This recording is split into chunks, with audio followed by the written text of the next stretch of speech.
바로 직전에 맞소송 부부가 제일 최악의 부부였는데 이번에 행실 부부가 더 최악이더라고요. 저는 여기 여자분이나 남자분이나 끼리끼리 만났는데 남자분이 건달도 아니고 뭐 모르겠어요. 뭐 하는 분인지. 뭔가 이 남자분은 주변에 건달 같은 사람들이 되게 많을 것 같다는 생각을 많이 했습니다. 주변에 이런 사람을 겪거나 간접적으로든 직접적으로든 만나기도 불가능한데 이현수녀 캠프에서 보면서 참 심연? 흔히들 이제 정상적으로 사회생활 하거나 활동하고 있는 사람들은 이런 사람들을 겪을 일이 없잖아요. 이런 사람들이 어떻게 사는지도 궁금하지도 않고. 근데 이현수녀 캠프는 뭔가 그런 말도 안 되게 사는 사람들의 심연을 보게 되는 게 좀 있어가지고 정말 저런 사람들은 저렇게 사는구나 이런 생각이 들었어요. 사실 그 타투 있는 사람들이 다 나쁜 건 아니지만 나빠 보이는 사람들이 보통 타투가 있어가지고 이게 참 항상 과학이라는 얘기가 괜히 있는 것 같지가 않아요. 이 남자도 재혼이고 여자도 재혼. 여자분은 전 남편 사이에서 딸만 넷, 남자는 결혼을 했었는데 한 달 만에 이혼해가지고 혼인신고 안 했기 때문에 그렇다고 하더라고요. 일단은 뭐 바로 이런저런 얘기를 더 할 필요 없이 본론만 먼저 얘기를 해보자면은 셋째 딸 얘기. 이 여자분이 첫째랑 둘째는 독립해가지고 따로 살고 있고 셋째 딸하고 넷째 딸이 있는데 넷째 딸은 같이 살고 있고 셋째 딸은 지금 친구 집에서 살고 있다고 하더라고요. 근데 셋째 딸이 친구 집에서 사는 이유가 이 남자 때문에 친구 집에서 살고 있다고 합니다. 이 남자하고 셋째 딸이 사이가 안 좋았는데 셋째 딸이 이 남자한테 패대기 쳐지게 되는 일을 겪고 나서부터는 아예 친구 집 가서 살고 있다고 하더라고요. 근데 여기 이혼수녀 캠프에서 나오는 얘기만 봤을 때는 셋째 딸이 정말 그렇게 정신 이상 그런 건가? 라는 생각을 하게 되는데 저는 계속 보면 볼수록 셋째 딸이 어떻게 보면 이 부부 때문에 그렇게 됐다는 생각을 하게 됐어요. 부부라고 하기도 애매한 그냥 이상한 사람들 때문에. 둘 사이에 아기는 없습니다. 둘 사이에 아이는 없는데 모르죠. 근데 이 사람들의 히스토리가 참 웃긴 게 뭐냐면 어떻게 처음 만났냐면은 무슨 모임, 이분들이 인천 살고 있거든요. 인천 그 지역에 있는 모임에서 만나게 돼가지고 그렇게 해가지고 연애를 하다가 결혼하게 된 거예요. 혼전임신이나 그런 건 아니었는데 2023년도에 12월 달에 처음 만나가지고 1월 달에 한 달도 안 돼가지고 동거를 시작합니다. 이제 항상 여러분들 과학이죠. 급하게 동거하고 급하게 이제 함께 살다가 결혼하는 거. 동거를 좋게 볼래야 좋게 볼 수가 없어요. 살고 결혼해봐야 뭐 잘 산다 그건 개소리입니다. 개소리. 동거를 이제 동거 좋다고 하시는 분들이 흔히들 하는 얘기가 아니 뭐 남녀가 한번 살아보다가 결혼해야지 잘 맞는지 안 맞는지 안다고 하잖아요. 근데 이현수녀 캠프만 보더라도 동거 한 지 얼마 안 돼가지고 애 생겨서 결혼하거나 동거하다가 결혼하는 사람들이 정말 많아요. 근데 동거하다가 결혼해가지고 잘 사나요? 절대 그렇지 않거든요. 셋째는 원래 노는 애였는데 저 남자 때문에 더 엇나간 것 같아요. 전 놀게 된 것도 다 이 여자 탓이라 생각합니다. 그 셋째가 좀 탈선을 하든 뭔가 그런 문제가 생긴 거에 대해서도 전부 다 여기 엄마라는 이 여자분 탓이라 생각해요. 그래도 이 여자분의 셋째는 착해요. 이 여자분이 얼마나 그 아이를 이렇게 키우셨는지 모르겠지만은 대부분 신경 못 쓰죠. 왜냐면은 돌싱인 분들은 아이를 신경 많이 못 써줄 수밖에 없는 이유가 뭐냐면 본인이 이제 일을 하고 해야 되니까 밖에 나가서 경제활동 하다 보면 아이한테 신경 못 써주거든요. 그 셋째는 엄마가 그렇게 나를 신경 못 써준 거에 대해서도 물론 뭐 트러블도 나고 뭐 자해도 하고 했다고 하지만은 이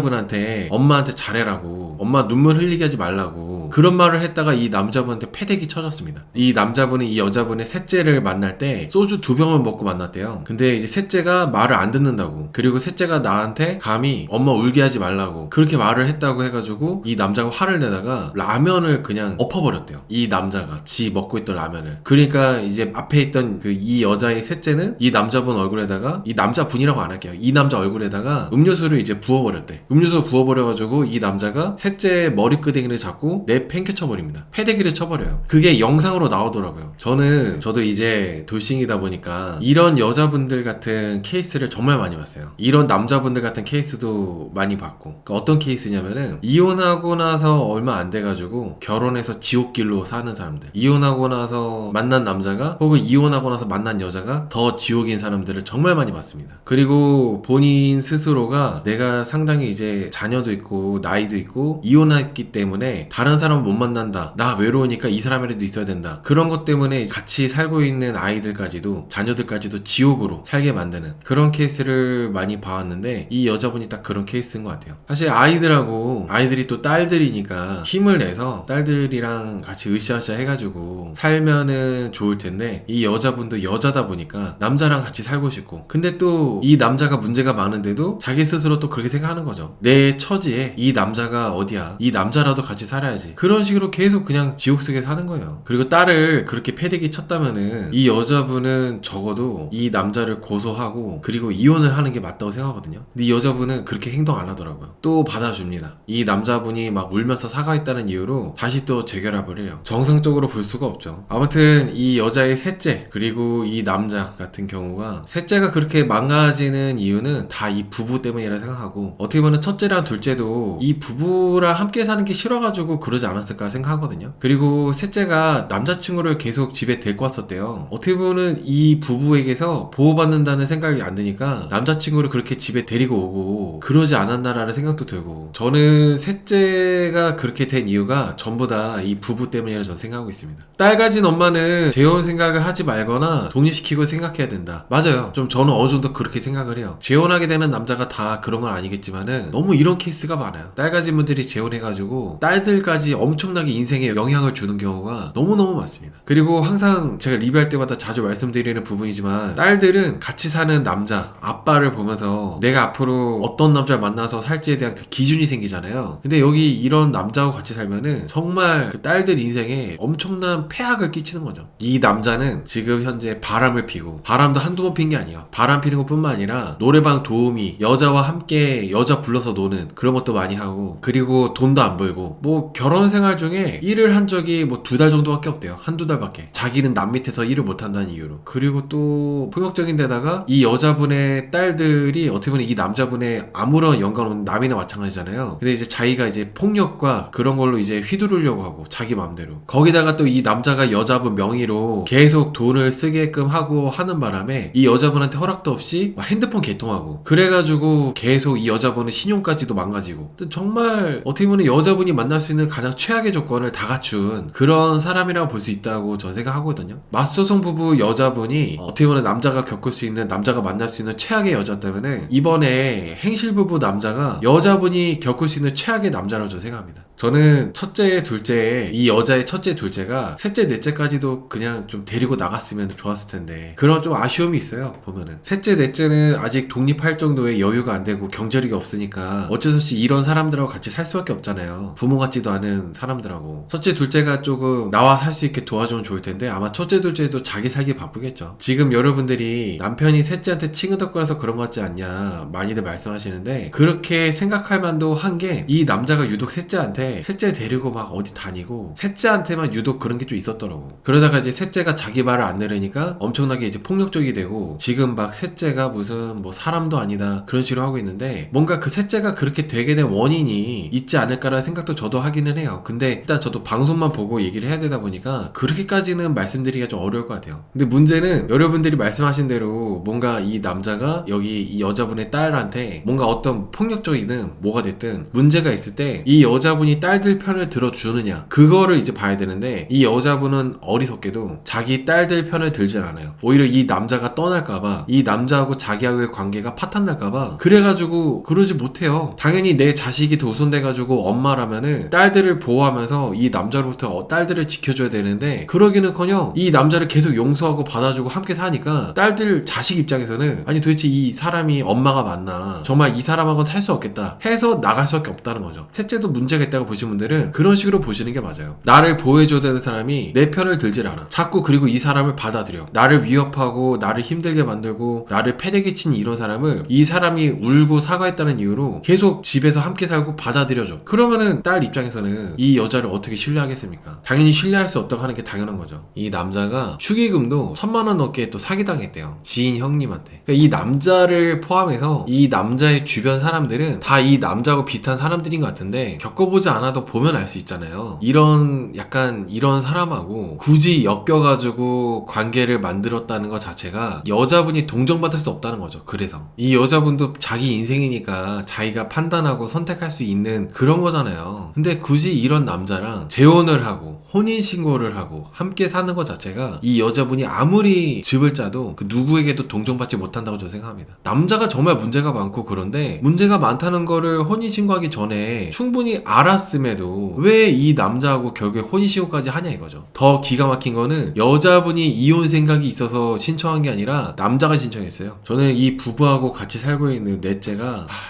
너무 안타깝습니다. 지금 아동학대 당하고 있는 거나 마찬가지거든요. 넷째 번째는 무슨 죄야? 독립할 수 있는 경제력도 안 되고 하니까 어쩔 수 없이 이 사람들하고 같이 살아야 되는데 얼마나 지옥이겠습니까? 이 남자가 지금 애들이 다 많이 컸거든요. 근데 애들 육아 때문에 일을 안 했대요. 여자분이 경제활동하고 돈 벌어오는 동안에 이 남자는 애들 육아를 했대. 애들이 지금 다 거의 컸는데 육아할 게 뭐가 있어? 더군다나 딸들인데 그걸 되게 뻔뻔하게 얘기하더라고요. 지금 같이 살고 있는 거는 한 2년 정도 살고 있는 겁니다. 2년. 아마 미국이었으면은 무조건 당연히 분리를 시키지 않았을까요? 미국이었으면은. 아직 우리나라가 이런 걸로는 많이 악하다 보니까 이거를 어쩔 수 없이 우리 시청자들이나 사람들은 봐야 되는데 미국이었다면은 무조건 분리를 시켰을 것 같아요. 이런 말도 안 되는 부모 밑에서 크는 아이들에 대해서는. 그리고 이 남자는 사고 방식이 되게 특이한 게 뭐냐면 내가 바람피고 그런 거는 전부 다 이 여자의 행실 문제다. 이 여자가 비번을 바꿔놨고 이 여자가 나한테 잘해주지 않았기 때문에 내가 그러니까 바람핀 거다. 여자가 문제 있어서 바람핀 거다. 그런 식의 사고예요. 이 남자가 바람핀 게 한두 번이 아니거든요. 여자 끼고 노는 그런 것까지 한다면은 수십 번인데 그럴 때마다 하는 얘기가 여자가 나를 그렇게 만들었다. 여자가 잘했다면 내가 바람 안 폈을 거다. 그런 식으로 얘기하더라고. 옛날에 사랑과 전쟁에서 그리고 특정 집단에서 커뮤에서나 돌아다니는 얘기가 있었어요. 여자가 바람 피는 거는 남자가 여자를 외롭게 만들어서 바람 피는 거라고. 그런 개소리가 있었는데 남자가 이런 얘기하는 거 처음 봤네. 옛날에 여러분도 한번 들어봤죠. 여자가 바람 피는 이유는 그거는 전부 다 남자가 외롭게 만들어서 그래서 여자가 바람 피는 거라는 희대의 개소리가 있었어요. 근데 난 남자가 성별 바꿔가지고 남자가 이 소리 하는 거 처음 봤어. 아니 어떻게 내가 바람 피는 게 다 여자 같이 사는 여자가 나를 그렇게 만들었다고 그런 얘기를 해. 바람에 대해서. 그 여자분이 증거가 되게 많아요. 녹취부터 해가지고 문자 이런 것들이 많은데 저는 사실 제가 보면서 이 중에 하나라도 뭔가 있으면은 진짜 막 너무 상상도 못할 것 같거든요. 당연히 못 살지. 왜 살아? 이 남자의 바람기가 어느 정도라면은 이 여자분하고 결혼할 때도 이 남자의 여사친들이 많은데 그 여사친들하고 막 술 먹자 그러고 있어요. 결혼할 때까지도. 그리고 이 남자의 여사친이 이 여자의 결혼식 날 이 남자 여사친이 막 메이크업 해달라 그러고 술 먹자 그러고 정상입니까? 저는 이 남자가 계속 이 여자분이 외로워하는 거를 이제 잘 알아가지고 이 여자분을 이용해가지고 완전히 그냥 다 고혈을 빨아먹고 있다고 생각해요. 이 여자분은 막 끝도 없이 계속 그 여자분이 완전히 그냥 더 이상 아무것도 안 나올 때까지 이 여자분을 계속 망가뜨리고 있다고 생각합니다. 같이 함께 살면서 행복하고 잘 살려고 하는 게 아니라 이 여자분의 아무것도 안 남을 때까지 계속 그 모든 거를 서서히 착취하는 그런 거라고 봤거든요. 그러지 않고서야 자기 와이프의 명의를 허락도 없이 함부로 가져가지고 핸드폰 개통해가지고 무슨 뭐 100만원짜리 상품권 100만원짜리 소액결제 그딴 짓거리를 할 수가 없어요. 할 수가 없습니다. 할 수가. 이 남자하고 파혼한 여자가 승리자라고 하시는데 결혼식까지 했다가 한 달 만에 이혼했고 이혼하고 나서 또 이제 바람나가지고 다른 여자하고 바람났었는데 그 여자하고는 또 애가 생겼었대요. 근데 그 애를 쥐어가지고 또 그 여자하고도 쫑나고 그런 일이 있었다고 합니다. 파란만장하죠. 그러니까 여러분 이게 그 심연 그 자체라고 보시면 돼요. 심연이라고 하잖아요. 심연. 평균보다 아래 그 아래보다 훨씬 더 밑에 있는 그 깊숙한 밑바닥 심연. 그 심연에서 살고 있는 분들의 결혼생활이라고 좀 봅니다. 남자분은 이렇게 계속 얘기를 하고 있는데 여자분이 그렇다 해가지고 여자분은 피해자냐? 여자분도 문제가 많아요. 여자분도 남사친이 많아요. 남자도 여사친이 많지만은 이 여자도 남사친이 많아. 끼리끼리라고 하잖아. 끼리끼리. 이 여자분이 웃긴 거는 결혼하고 일주일 만에 자기가 친한 남사친이 있는데 그 남사친이 있는 호텔방에 이제 와인 갖고 가가지고 술 한잔 더 하고 싶어가지고 와인 갖고 그 방으로 들어갔었대요. 호텔이 아니라 모텔. 아 남편 친구예요? 아 남편 친구야? 이 여자의 남사친이 아니라 남편 친구예요? 남사친은 또 다른 사람이구나. 아무튼 둘 다 새벽에 뭐 친구들이 남사친이 술 먹자고 하고 이 여자도 이 남자도 여사친이 술 먹자고 그러고 남편 친구 모텔방에 와인 한 잔 더 먹고 싶다면서 가고 그런 것들이 많아요. 저는 사실 제가 남자 입장에서는 이 여자처럼 내 친구가 있는 모텔방에 이 여자가 와인을 갖고 술 더 하고 싶어서 들어갔다? 저는 그냥 둘 다 꺼지라고. 내 인생에서 꺼져라. 엮이고 싶지 않다. 이렇게 해서 빠질 것 같거든요. 근데 여기 88님 말씀대로 그 남편 친구하고는 아직도 친하게 지내더라고요. 이성 친구 있거나 남사친 여사친 이렇게 있는 경우에는 이런 일들이 안 생기기가 어렵다는 겁니다. 와이프 카드로 노래방 150만원 긁었어요. 여러분 이거 노래방 150만원 긁은 것도 웃긴 게 뭐냐면은 이 남자가 이윤수녀 캠프 이제 가사조사 나와서 집에다가 이제 카메라 설치하는 날에 이 남자가 자기 아는 사람들하고 노래방을 갑니다. 노래방 가서 여자를 불러가지고 또 논 거죠. 근데 150만이 나온 거야. 그 150만원을 노래방 사장이 돈을 줘야 갈 수 있다 해가지고 안 주면 고소한다고 하니까 그러니까 이제 남자가 돈이 없는데 와이프한테 말을 해가지고 150만원 달라고 해서 겨우겨우 이제 또 해결하고. 저는 사실 그 축의금도 그렇고 이 노래방 사건도 그렇고 자기 자기 지인한테 사기당했다, 친구가 도망갔다. 저는 다 이게 이 사람이 어떤 사람인지 보여주는 것 같아요. 그런 것들이 다 진짜 막 사기당하고 이런 걸 떠나가지고 이 사람이 정말 이 여자한테 그렇게 하고 있는 걸 수도 있고. 아무튼 그 150만 원을 돈이 없으니까 뻔뻔하게도 이 여자분한테 전화해서 150만 원 보내달라고 하는 것도 와 정말 미래가 없다. 10만 원 20만 원도 아니고 자기가 여자랑 놀아놓고 돈이 없으니까 이 여자분한테 150만 원 보내달라고 그러고, 그리고 또 이 여자분은 150만 원 또 보내주고. 뭐야 이게 대한민국 맞나? 제가 아는 상식이 다 이혼수능 캠프 보면서 다 박살나더라고요. 저는 이 와이프한테 150만 원 보내달라고 하는 것 자체가 이 남자분 주변에, 이 남자 주변에 사람도 없구나 그 생각했어요. 이 남자 주변에 보통은 자기 와이프한테 창피해서라도 150만 원 달라는 얘기를 못 하거든요. 할 수가 없어요. 이 가정이 깨질 테니까. 근데 이 여자분한테 150만 원 보내달라고 전화하는 것 자체가 이 남자는 주변에 돈을 빌릴 만한 사람도 없구나 그런 생각이 들더라고요. 아내도 의존적이고 우유부단하고 미련한 것 같답니다. 여자분도 남자 없으면 못 사시는 그런 느낌이에요. 혼자 잘 살아야 다른 사람하고 살 때도 잘 살거든요. 근데 여자분은 외로운 거 못 견뎌하고 남자 없으면 안 된다 약간 이런 식이다 보니까 주변에 남사친들도 많고, 그러다 보면은 이게 좋게 풀릴 수가 없습니다. 인생이 좋게 풀릴 수가 없어요. 이경규 선생님이 그런 얘기 하셨어요. 혼자 있는 걸 잘 못하기 때문에 문제가 생기는 거라고. 사람하고 엮여가지고 문제 생기는 거지 혼자서는 문제가 안 생기거든요. 여자분도 어떻게 보면은 정말 내가 돌싱이고 딸이 넷이나 있다면은 남자를 만나고 남자하고 연애하고 결혼하고 재혼까지 생각했을 때 정말 더 신중을 가했어야 되는데 이 여자분은 그러지 못했던 거죠. 그런 생각조차 못했을 수도 있고, 너무 막 본능에만 충실하고 본능에만 이렇게 따라가게 되면은 이게 좋은 결과가 나올래야 나올 수가 없습니다. 서장훈 씨가 이 남자분이 하도 바람피고 유흥 막 그런 막 여자 불러서 놀고, 또 한 번은 이게 뭐 이 남자가 바람핀 여자인지 아니면 접대부인지 모르겠는데 이 여자분이 아파가지고 잠깐 집에 왔을 때가 있었대요. 대낮에. 근데 이 남자가 안방에서 다른 여자랑 바람 폈고 빨개 벗고 여자가 나왔다고 하더라고요. 안방에서. 그거는 바람핀 거야 뭐 자기가 돈 주고 여자를 부른 거야 뭐야 뭔지 모르겠어요. 아무튼 그런 얘기를 해요. 그러니까 이 남자하고 그렇게 엮여있는 여자들이 정상이겠냐 이거죠. 그런 거를 봤는데도 불구하고 이 여자는 남자하고 헤어지지 못해요. 이혼수녀 캠프 신청한 게 여자가 신청한 게 아니라 남자가 신청했어요. 남자가. 저는 이거 보면서 이혼수녀 캠프 여기서 이렇게 말도 안 되는 인간들이 나와가지고 출연료 다 받아가고 하잖아요. 이게 참 출연료 모르겠어. 이혼수녀 캠프 출연료가 1000만 원이다 그런 얘기들 많이 있고 출연료가 되게 높다고는 알고 있는데 이런 사람들이 그렇게 고액의 출연료를 받아가는 것도 정말. 아무튼 그런 거를 다 봤는데도 이 남자가 다른 여자랑 안방에서 빨개 벗고 그런 거까지도 다 봤는데도 불구하고 여자분이 이 남자랑 못 헤어지는 이유는 내가 돌싱이고 지금 자녀도 넷이나 있는데 이 남자 아니면은 나는 다른 사람하고 못 산다. 그나마 이 남자니까 나랑 살아주는 거니까 이 남자하고 어떻게든 잘 살아야 된다. 계속 그런 식으로 자기를 학대하고 있는 겁니다. 학대하고. 내 처지에 누굴 만나겠어 이런 식으로. 이게 얼마나 이게 너무 지옥 그 자체 아니겠어요? 내 상황이 좋지 않다면 나중에 인생 기니까 좀 상황이 좀 개선되고 아이들도 독립하고 내가 좀 더 이제 나아진 환경에서 살고 있을 때 그때 사람을 만나던가. 왜 지금처럼 지옥같이 안 좋을 때 이렇게 지옥 같은 사람 만나가지고 함께 살고 있는 아이들까지도, 셋째 딸은 아예 그냥 친구 집에서 살고 있고 넷째 딸은 이 부부하고 살면서 완전 정서적인 학대 속에 살고 있고 얼마나 이게 비참하고 최악입니까? 저는 제가 만약에 이런 일이 이 여자분이 겪은 일 중에 하나라도 있으면은 저는 이사할 것 같아요. 들어서 어떻게 살아요? 딴 여자가 내 안방에서 그랬다는 거를 알게 됐을 때 들어서 어떻게 살아? 난 바로 그냥 이혼하고 그냥 그 사람의 흔적 도려낸 다음에 이혼하고 그냥 다른 데서 살 것 같아.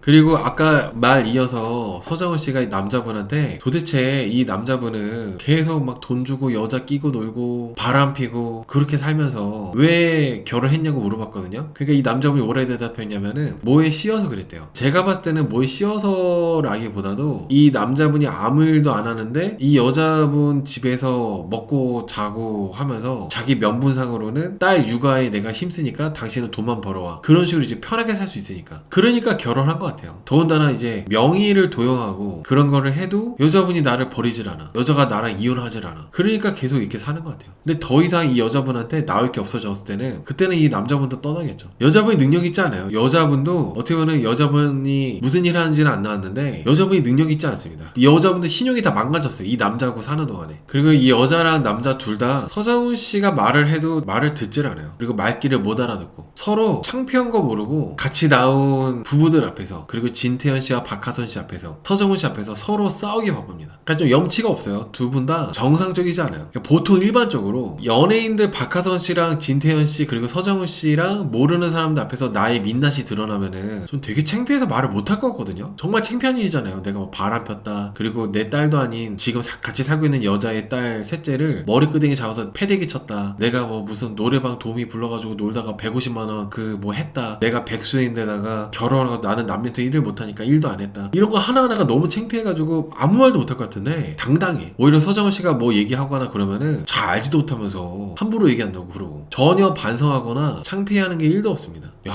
진짜 다른 세상 사람이다. 이런 사람도 있구나. 보통 살면서 엮일래 엮일 수 없는, 엮이는 것 자체가 생기지 말아야 되는 그런 사람들이 많은데 대표적인 부부라 생각해요. 이 남자 같은 경우는 여자 문제가 30번 넘게 있었대요. 여사친들도 많고 해가지고. 이 남자 여사친들도 그 과연 괜찮은 사람들일까요? 결혼식 날 아침에도 아는 여자 동생 메이크업 해준다 그러고, 아는 여자 동생이 이 남자분한테 메이크업 해달라 그래. 결혼식 날 아침에. 그게 정상이겠어요? 그리고 계속 결혼 이후에도 여사친하고 술 약속 잡고 서로 통화하는 내용이 되게 문제가 많아요. 진짜 누가 봐도 바람으로밖에 볼 수 없는 그런 내용의 통화가 너무 흔합니다. 그런 내용의 통화들이. 그리고 이 남자는 특이하게도 본인은 그렇게 여사친들이 있고 하면서 자기는 여사친 있는 거 괜찮고 이 여자는 남사친 있는 거 안 된대요. 그게 뭐야? 그리고 자기가 노래방에서 여자 끼고 놀고 그러는 거는 스트레스 푸는 거라면서 이렇게 정당화하더라고요. 여자 불러서 노는 사람들은 계속 그게 노는 거고 안 그런 사람들도 정말 많거든요. 근데 이 남자분 같은 경우는 너무 당당하게 얘기하더라고. 그리고 이 남자분이 또 특이한 부분이 뭐냐면 부부싸움이 있고 부부 사이가 안 좋을 때 SNS로 자기가 뭐 나이트 가서 노는 거, 클럽 가서 노는 거, 여자 끼고 노는 거, 그런 걸 SNS에다 올린대요. 되게 신기하지 않아요? 그냥 막 이게 막 최악이다 이런 걸 떠나가지고 이런 사람도 있구나라는 생각 들었어요. 근데 이렇게 염치 없는 이 남자분을 여자분이 정말 수많은 외도, 바람 그런 것들이 많이 있었는데도 불구하고 2024년도 11월에 외도 문제로 헤어졌다가 3개월 있다가 다시 또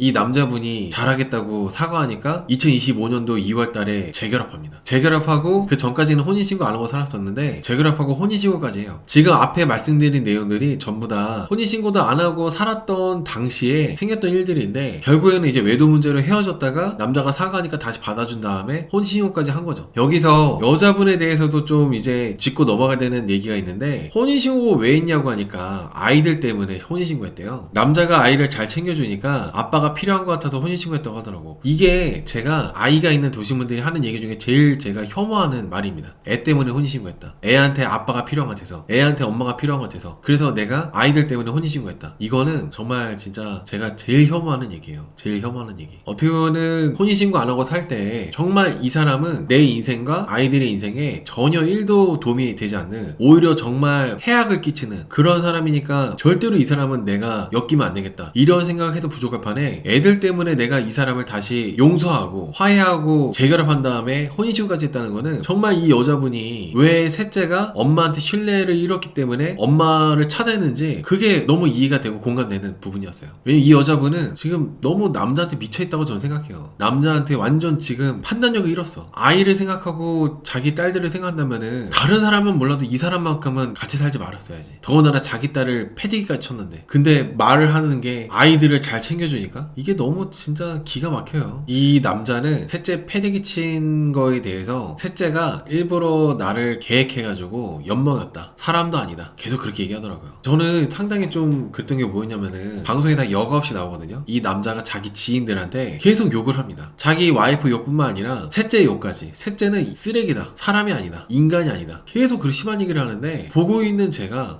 정말 너무 심하다, 마음이 좋지 않더라고요. 이 남자가 여자한테 하는 거야 똑같으니까 그럴 수 있다 치는데, 셋째가 방송을 보게 된다면 얼마나 또 이건 또 힘들겠습니까? 셋째가 이 남자한테 그렇게 폭력을 당하고 경찰 신고해가지고 경찰이 와가지고 했는데, 그것도 전부 다 자기가 뭐 미안해 한다거나 반성하는 게 아니라 경찰 신고한 게 계획적이라고 해서 그 엄청 원망을 해요. 원망 정도가 아니라 욕을 계속합니다. 욕을. 셋째 욕을. 셋째한테 그렇게 폭력적으로 된 거는 재결합하고 나서 폭력적으로 됐다고 하는데, 아마도 그래서 셋째가 그 전에 계속 그렇게 남자친구 집에 될 거고 그랬던 게, 그리고 이 여자분하고 자기 엄마 앞에서 자해를 할 정도로 그렇게 심각해졌던 게 전부 다 이 남자 때문이라고 생각해요. 셋째는 이 남자를 이제 쫓아내고 안전하게 살고 싶은데 자꾸 엄마가 이 남자하고 같이 살라고 그러고 나를 보호해주지 않으니까 셋째가 정신병원에 입원까지 할 정도로 그래서 이제 망가지지 않았나 생각하거든요. 계속 그 셋째가 이런저런 문제가 많이 생기니까 남자가 정신병원에 입원시켰대요. 저는 이런 걸 봤을 때 계속 그 셋째 입장에서는 자기 힘으로 어떻게 상황을 바꿀 수도 없고 계속 이 지옥같이 이런 사람들하고 살다 보니까 계속 그렇게 악화되고 문제가 생겼다고 저는 생각이 들더라고요. 이런 사람과 같이 살다 보니까 엄마는 나를 보여주기는커녕 계속 이 남자랑 살려고 그러고 셋째가 엄마 연락을 차단할만 합니다. 그리고 여러분 여기 셋째를 데리고 PC방도 가고 여기저기 막 데리고 다니고 했는데 그거는 충분히 좋게 보일래 보일 수가 없고 아이한테도 하나도 좋을 게 없어요. 이 남자분 딴에는 너무 이쁘고 이 여자분의 자녀니까 내 자식같이 생각해가지고 했다고 얘기하겠지만은 그건 절대로 그렇지 않아요. 집이라는 게 정말 안전해야 되는 공간인데 이 남자 때문에 집이 제일 위험한 공간이 되다 보니까 셋째가 계속 친구 집에서 지내는 거고 이 남자를 쫓아내지 않는 엄마를 신뢰하지 않는 거고 그래서 엄마까지 연락을 차단시켜 놓는 거고 그런 거라 생각해요 저는. 그리고 아까 갑자기 얘기하다가 생각난 건데 이 남자분의 폭력성, 이 남자분이 경찰이 보는 데서 자기가 갖고 온 TV 뭐 집에 있는 가전제품 다 때려 부숩니다. 부부싸움 하면은 다 때려 부숴. 밖에다가 막 집어 던지고 깜짝 놀랐어. 밖에다가 가전제품 집어 던지면 어떡해? 밖에 누구 맞으면 또 어떡하려고. 저는 이런 말도 안 되는 이런 결혼 생활 하시는 분들 보면은 결혼 자격 시험이 좀 있어야 되지 않나. 이혼수요 캠프 리뷰할 때마다 말씀드리는 건데 결혼 자격증, 자격이 있는 사람들만 좀 가정을 이루고 좀 그런 게 좀 있어야 되지 않나라는 생각하거든요. 운전면허 시험처럼 이 둘만 문제가 있고 이 둘만 인생이 그냥 꼬이고 하면 상관없는데 아이들까지, 아이가 심지어 딸만 넷인데 같이 살고 있는 아이들이 너무나도 문제가 커지잖아요. 초강 행세는 둘째치고 여자가 있다는 게 놀랍습니다. 저는 이 남자분이 주변에 여자들이 있다는 것들이, 여자분이 있다는 부분들이 대부분 이 남자분 주변의 여자분들은 아마 이 남자분이 유흥에서 만난 여자분들일 거라 생각을 하고 있어요. 좀 일반적이고 정상적인 사회생활 하는 분들이 아니라 이 남자가 유흥에서 놀다가 만난 여자들. 그리고 또 이제 폭언 부분에 대해서도 좀 얘기를 해야 되는데 이 남자가 폭력성 뿐만 아니라 폭언도 심합니다. 폭언은 어떻게 하냐면은 돼지 같은 년 이런 것도 해가지고 부부싸움 하거나 관계가 안 좋을 때마다 그러니까 네 남편이 도망갔지, 누가 애 딸린 여자한테 오겠냐, 이런 식의 폭언을 서슴지 않고 하더라고요. 문자 캡처된 것도 나왔는데 문자 캡처된 거 되게 막 심하던데. 그런 얘기를 듣고도 여자분이 이 남자를 놓지 못해요. 남자를 놓지 못하고 오히려 이제 그 얘기하다가 이 남자가 막 여자분한테 가까이 붙어서 장난치고 그러면은 그냥 웃으면서 또 뽀뽀하고 기괴합니다. 기괴함 그 자체. 저는 제가 만약에 여자면 아무리 내가 이제 돌싱이고 아이가 있는 돌싱이라 하더라도 남자가 나랑 연애하거나 같이 사는 남자가 이딴 식의 말을 짓거리면은 바로 그냥 뒤도 안 보고 싹 다 그냥 이혼해버릴 것 같거든요. 그러니까 남자가 도망갔지. 이게 뭔 소리야. 쌍욕은 기본이고 이 남자도 돌싱이잖아요. 이 남자도 결혼했다가 한 달 만에 와이프가 이혼했잖아. 그런 식의 사고라면은 이 여자분이 남편이 그렇게 도망간 거라면은 이 남자도 한 달 만에 와이프가 도망간 거야? 말을 이렇게 하는 게 이 남자분이 그냥 나는 그렇게 해도 되는데 너는 그렇게 하면 안 돼. 그런 것들이 너무 많습니다. 아주 비상식적인. 사실 이 남자만 만나지 않았으면은 이 여자분의 셋째 딸, 넷째 딸, 딸들하고의 관계가 이렇게까지 파탄나지 않았을 거예요. 그리고 이 남자만 만나지 않았으면은 이 여자분이 신용불량이 되지 않았을 거예요. 신용이 망가지지 않았을 거예요. 이 남자를 만남으로 인해서 모든 것들이 다 망가지고 있는 거죠. 이미 망가져 버렸고 딸하고의 관계도 돌이킬 수 없게 됐고. 타임라인을 보면 2024년도 12월에 첫 만남, 그리고 2024년도 1월 한 달도 안 돼가지고 동거 시작, 2024년도 10월 달에 결혼식 올리고 일주일 만에 와인 사건. 이 여자분이 이 남자분의 친구 모텔방에 와인 갖고 들어가가지고 술 한잔 더 하려고 한 거, 와인 사건이 있었고 2주째에 이 남자분이 다른 여자하고 발행이 납니다. 그리고 2025년도 2월 달에 다시 재결합을 하고 2025년도 7월 달에 혼인신고를 다시 또 합니다. 재결합한 이후에. 그 다음에 2025년도 10월 달 혼인신고하고 나서 3개월 만에 이 남자가 셋째를 폭행, 패대기를 쳐가지고 됐는데, 이게 지금 보면은 23년도 12월에 만났으니까 2년 만에 이렇게 많은 일들이 생긴 거예요. 저는 사람의 팔자나 이제 그런 것들이 누구를 만나느냐에 따라서 상당히 그게 크게 영향을 받는다 생각해요. 남자는 여자를, 여자는 남자를, 누구를 만나느냐에 따라서, 어떤 사람하고 가정을 이루고 어떤 사람하고 연애를 하느냐에 따라서 남자든 여자든 팔자가 크게, 엄청나게 크게 영향을 주고 바뀐다고 생각하는데, 충분히 벗어날 수 있는 기회가 많았음에도 이 여자분처럼 계속 이 남자하고 산다면은 그거는 이제 이 여자분뿐만 아니라 이 여자분하고 연관된 자녀들까지도 다 인생이 비틀릴 수밖에 없죠. 이 남자는 일단은 기본적인 도덕관념 자체가 일반 사람들하고 아주 다릅니다. 그냥 보통 길바닥에 침을 뱉으면 안 된다, 길에서 담배 피우면 안 된다, 물건을 부수면 안 된다, 이런 이런 것들 기본적인 도덕적 개념도 있잖아요. 근데 이분 같은 경우는 그런 개념들이 약간 많이 상식 밖으로 많이 벗어나 있는 것들이 뭐냐면, 명의 도용한 부분에 있어서 여자 신분증을 몰래 가져가서 핸드폰 개통한 다음에 게임머니 100만원 그리고 100만원어치 상품권 이것저것 해가지고 엄청나게 여자분한테 손해를 끼쳤단 말이죠. 재산상의 손해를. 근데 이 남자분이 무슨 말을 하냐면은 당당하게 공동재산이니까 이 여자분이 어떻게 법적으로 하려고 해도 소용없다고 얘기하더라고요. 당당하게 아주 여자분한테 고소하라고 막 이렇게 얘기하거든요. 그러면서 이 남자분이 했던 얘기 중에 자기가 이 법적으로 빠삭하대요. 당당해요. 고소해 이러더라고. 이게 명의도용 신고해가지고 이런 것들이 이미 혼인신고까지 했고 부부는 공동재산이니까 고소해봤자 의미 없는 거 다 알고 있다고. 이게 보통 사람들하고 아주 다른 그런 사람이라는 겁니다. 보통은 이런 사람하고는 아예 처음부터 안 엮이는 게 맞다는 거죠. 박수홍 사건 때문에 친족도래의 없어졌는데 크크 하시는데, 부부 사이 공동재산 그런 거 없어졌어요? 하도 요즘에 사건 사고 많아가지고 몰라. 보통은 여러분 명의 도용을 할 생각조차 안 해. 일반적으로 정상적인 평범한 인생을 살고 있는 분들은 명의 도용 할 생각조차 하지도 않고, 어차피 뭐 공동재산이니까 뭐 고소해라 그런 얘기도 하지도 않아요. 이런 거 자체가 일반적이지 않다는 거죠. 저는 항상 여자분들이든 남자분들이든 연애를 할 때 이 사람이 과연 일반적인가, 인생이나 삶에 대해서 내가 어느 정도 감수할 수 있을 정도의 무난한 삶을 살았는가, 이런 거를 알아보는 것도 정말 너무 중요하다고 생각합니다. 그래서 연애를 하거나 그럴 때 여자든 남자든 이 사람이 사는 게 너무 내 상식 밖이야, 그럼 빨리 잘라야 돼요. 오히려 막 흥미진진하게 나하고 다른 삶이네, 되게 신기하네, 흥미진진하네, 그렇게 생각하면은 안 된다는 거야. 멋있는 것도 아니고 그게 개성도 아니거든요. 그냥 별난 거고 위험한 거기 때문에 내가 생각한 인생과 좀 다르다 싶으면은 무조건 잘라내야 됩니다. 이 남자가 여자분한테 갚아야 되는 게 1,700이라 합니다. 저는 그 축의금 사기당한 거 앞만 봐도 너무 이상해. 축의금 사기당한 거. 사기당한 사람의 모습이 아니야. 축의금 사기당해가지고 반지도 이렇게 사진만 찍고 하지도 못했다고 하더라고. 그리고 이 남자 성격상 이번에 이혼수녀 캠프에서 보여줬던 그 모습으로 봤을 때 사기를 당했으면은 이 남자 성격상 웃으면서 얘기 못할 것 같거든요. 욕이랑 욕 다 하고 어떻게든 찾아내가지고 막 그럴 것 같은데, 너무 그냥 웃으면서 기억력 좋네 하면서 이렇게 하는 것도 다 그냥 이상해요. 10만원만 잘못돼도 10만원 20만원만 잃어버려도 잠도 안 오고 막 너무 막 속상하잖아요. 근데 그냥 돈도 아니고 축의금 1000만원 넘게 1200만원 그렇게 사기당했는데도 어떻게 그렇게 하지? 여자분이 막 울면서 사기당한 얘기랑 반지 얘기하니까 남자가 갑자기 안아버리면서 뽀뽀하고 둘이서 막 애정회가 가는데 정말 제일 혐오스러웠습니다. 혐오스러워. 박하선 씨도 그렇고 진태현 씨도 그렇고 서정훈 씨도 그렇고 기가 막혀 하더라고요. 여자분은 반지 얘기하면서 계속 울고 그랬는데 서정훈 씨가 하나도 안 슬프다고. 이런 여자분, 그리고 이 여자분하고 같이 사는 남자, 이 방송 내용들을 봤는데 어떻게 누가 울겠습니까? 딸들은 울 수도 있겠다. 딸들은. 근데 그 누구에게도 동정받지 못할 거라 봐요. 저는. 여자분도 서정훈 씨나 이제 다른 진태현 씨랑 박하선 씨가 나를 위로해주고 내 편 들어주고 공감해주는 게 아니라 너무 나한테 뭐라고 하기만 하니까 억울하다고 하는데 똑같아요. 그래서 이 남자도 서정훈 씨가 알지도 못하면서 함부로 얘기한다면서 기분 나빠하고, 여자분도 사람들이 내 편 안 들어주고 나한테 뭐라 한다고 억울해하고, 그거 똑같아. 유유상종이고 끼리끼리야. 유유상종이고. 저는 맞서송 부부가 워낙 강력해서 맞서송 부부를 뛰어넘는 부부가 많이 못 나올 줄 알았어요. 많이 못 나오는 게 아니라 한 거의 그래도 1년은 가지 않을까? 그런 생각했는데 바로 다음 화에 다음 기수 맞서송 부부가 17기였는데 행실 부부가 18기잖아요. 바로 이렇게 뛰어넘는 출연자 처음 봤어. 다음 주에 잠깐 보니까 자기 넷째를 함께 살고 있는 넷째 딸한테 계속 가스라이팅하고, 그 넷째 딸한테 감정 쓰레기통처럼 서로 이제 여자는 남자 욕하고 남자는 여자 욕하고 그러고 있더라고요. 이 부부가 이혼을 하든 말든 사실 시청자들 다 대다수는 뭐 둘이 똑같은데 뭐 이혼하지 말고 살아라 이런 마음이잖아요. 자식, 딸, 애는 어떻게 뭔가 조치가 됐으면 좋겠어. 이 둘이 이혼을 하든지 말든지 전혀 그런 거 관심 없는데, 이 둘의 딸은 특히 넷째, 셋째는 친구 집에 있다고 하니까 첫째나 둘째가 좀 보호를 해주든 그렇게 해주는 게 맞지 않을까라는 생각을 해봅니다. 아니면 단체에서 뭔가 좀 조치를 해주던가 그런 거를 해주는 게 좀 맞지 않을까 생각을 해요. 이미 넷째 딸이 인터뷰하는 게 잠깐 나왔었는데 배신당했다 이게 하더라고요. 이 남자하고 그런 이런저런 일들을 겪으면서 넷째 딸이 말을 하는 것도, 넷째 딸이 몇 살인지 모르겠지만은 되게 이미 많이 우울해하고 있는 것 같아요. 너무 어리다 보니까 자기 자력으로 벗어날 수가 없잖아요. 이미 목소리부터가 우울한 목소리더라고. 너무 안타까웠어요.